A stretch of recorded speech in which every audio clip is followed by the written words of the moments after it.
Welcome back to Rewind with bschwitty, harvest vlog number 3. Today we're just going to do something really simple. When you're fermenting grapes, you inoculate it with yeast, or you don't have to.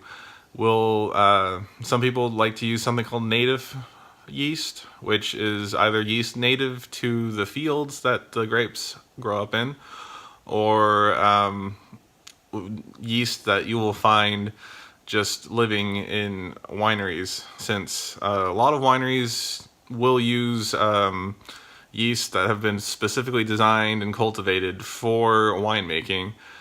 There's a lot of that just freely floating around, and they might catch on in the grapes, might start multiplying, and then hey, you have free designer yeast.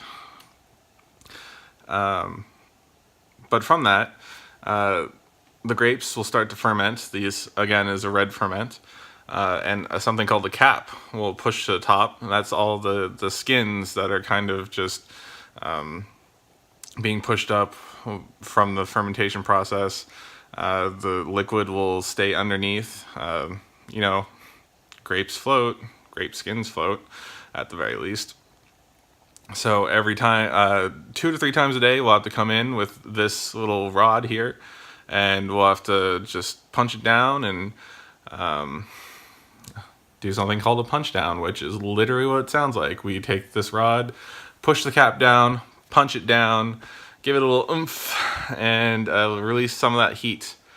And that's a punch down. That's the midway process. There's also a process called pumping over, where you use a pump to suck the juice or the must or all that fermentation liquid, and it'll suck it out through the pump, throw it over the top, and wet the cap. The idea is you just don't want the cap to be drying out and getting all gross and stuff on top. So that's punch downs and pump overs.